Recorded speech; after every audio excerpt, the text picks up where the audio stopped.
भाई गरीब इंसान अपनी इज्जत बचाने के लिए किस हद तक जा सकता है। वो सारे काम करता है जिसकी कल्पना शायद किसी ने करी भी ना हो, सिर्फ अपनी इज्जत बचाने के लिए। और हनुमंत भी भले ही गरीब है, लेकिन वो उन कुछ चुनिंदा लोगों में से एक है जिसे अपनी इज्जत का बहुत ज्यादा ख्याल है। अब कैसे वसुधा के की हुई मिस्टेक की माफी पैर छू कर के मांग रहा है हनुमंत देव से, चलिए आपको बताते हैं। सबसे पहले तो चैनल को सब्सक्राइब कीजिए, नोटिफिकेशन बेल दबाएं और इस वीडियो को लाइक शेयर करना ना भूलें। वसुधा के आने वाले एपिसोड में आप सब देखेंगे कि कहानी में बहुत सारे नए नए ट्विस्ट और टर्न्स आपको देखने के लिए मिलेंगे। अभी तो वसुधा बहुत सारी मुश्किल परेशानियों का सामना आपको करना बाकी है, लेकिन कैसे होने वाले हैं इस शो में ये नए नए एपिसोड्स की स्टार्टिंग, कैसा होने वाला है इंटरेस्टिंग सफर वसुधा का इस नए मोड पर, चलिए आपको बताएंगे। लेकिन उससे पहले चैनल को आप सभी सब्सक्राइब कर लें, नोटिफिकेशन बेल दबाएं और इस वीडियो को लाइक और शेयर करना बिल्कुल भी ना भूलें।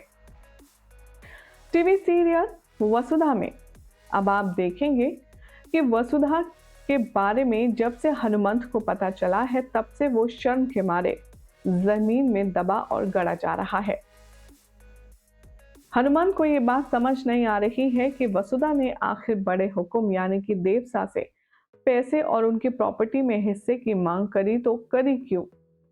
इस बात को सुनकर जहां पर हनुमंत ने वसुधा को जोरदार डांट और थप्पड़ भी लगाया था, तो अब ऐसे में हनुमंत के दिल का जो गिल्ट है वो खत्म नहीं हुआ है। सोर्सेस की माने तो अब अपकमिंग एपिसोड में आप सब देखने वाले हैं कि जब हनुमंत घर वापस आएगा और वो वसुधा से बातचीत करेगा, तब उसे समझ आएगा कि वसुधा के दिल और दिमाग में कुछ बहुत अलग ही खिचड़ी पक रही है। हालांकि हनुमंत ये बात जानता है कि उसकी बेटी लालची नहीं है और ना ही किसी का गलत इस्तेमाल करना जानती है, लेकिन फिर भी जिस तरह की सिचुएशन दिखाई जाएगी हनुमंत को, उसे देखकर तो यही लगने वाला है कि शायद वसुधा ने सोची समझी साजिश यहाँ पर प्लान की है। और इस बातों में आ जाता है हनुमान।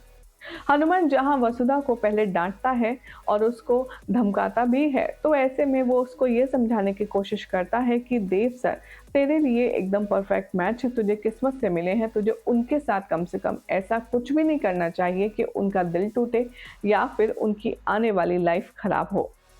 वसुधा अपने बाबा को वादा देती है और वो कहती है कि वो ऐसा कुछ भी नहीं करेगी जिससे बापू की इज्जत पर खतरा आए।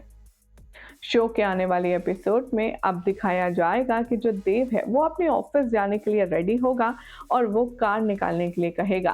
सबसे पहले तो देव की शिरकत में आ जाएगा हनुमंत, और हनुमंत को ड्राइवर बना देखकर देव थोड़ा सा जाएगा, क्योंकि आफ्टर ऑल एक टाइम पर देव दामाद की तरह हनुमंत के साथ उसके घर में रहा है, उसकी बेटी के साथ सोया है, और अभी रिश्ते में तो ये दोनों यहाँ पर कंफर्म फैमिली मेंबर्स हैं ही। लेकिन आने वाले ट्रैक में अब दिखाया जाएगा कि जो हनुमंत है वो देव को देखते ही बहुत ज्यादा ऑब्लाइज्ड फील करेगा। वो जाने वाला है अपने छोटे हुक्म के पास और कहेगा कि लाइए छोटे हुक्म मैं रख देता हूँ। और ये बातें सुनकर के बहुत ही ज्यादा नाराज हो जाने वाली है यहाँ पर आप सभी की फेवरेट चंद्रिका। शो के आने वाले ट्रैक में अब आप देखेंगे कि देव को आता देखकर हनुमंत उसके पैरों में गिर जाएगा और कहेगा कि माफी के अलावा मेरे पास कुछ और नहीं है। मेरी लड़की ने बहुत गलत काम किया है, आपके पैसे में, आपके प्रॉपर्टी में अपना हिस्सा मांगकर उसे क्षमा कर दीजिए।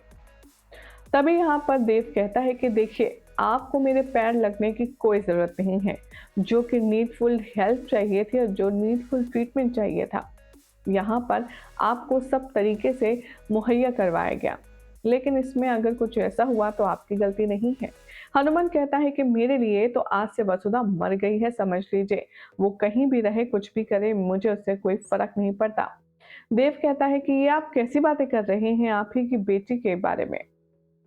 वसुधा अभी जिंदा है, वो अपने कमरे में नहीं है, आपको टेंशन नहीं हो रहा, बल्कि आप कह रहे हैं कि वो मर जाए तो अच्छा है। कैसे काका, कैसे? आने वाले एपिसोड में अब आप देखेंगे कि कैसे वसुधा के मैटर में अब देव कोई बातचीत नहीं करने देगा यहाँ चंद्रकांत हनुमंत को, और वो ये बात भी कहता हुआ नजर आएगा कि अगर आपको किसी भी चीज़ यानी कि किसी भी चीज़ की नीड लगे तो आप मुझे कॉल कर सकते हैं, वसुधा को कॉल कर सकते हैं। हनुमंत अब यहाँ पर चुप तो हो जाता है, लेकिन इतने में आता है देव का एक गार्ड और वो भागे-भागे आता है और दौड़े-दौड़े चाबी देता है और कहता है, "ये लीजिए, आपकी चाबी 506 की।" लेकिन कहानी में ट्विस्ट ये है कि उसके अंदर जो मैम है वो है नहीं। जी हाँ, यहाँ पर दिखाया जाएगा कि वसुधा अपनी खोली को ही खाली कर गई है, अपना सामान, अपना सब कुछ कीमती सामान ले गई है, ये सोचकर कि उसे कभी यहाँ वापस आना ना पड़े। शो के आने वाले एपिसोड में अब आप देखेंगे कि कैसे वसुधा के चुपचाप चले जाने से यहाँ पर बहुत ज़्यादा खुश यहाँ पर होने वाली है चंद्रिका। लेकिन अब सवाल ये है कि वसुधा कहाँ चली गई है और वसुधा को ढूँढने कौन जाएगा? चंद्रिका यहाँ पर हनुमान तो ढूँढने से मना कर देता है, लेकिन देव के कहने पर ज़बरदस्ती ये दोनों मिलकर के ढूँढने जाते हैं। अब कहाँ हो गई यहाँ पर बेचारी मासूम सरू, देखना होगा काफ़ी ख़ास। फिलहाल तो ऐसी एक्सक्लूसिव अपडेट जानने के लिए आप सभी चैनल को सब्सक्राइब करें, नोटिफिकेशन बेल दबाएँ और देखते रहिए सीरियल सियापा फॉर मोर अपडेट्स।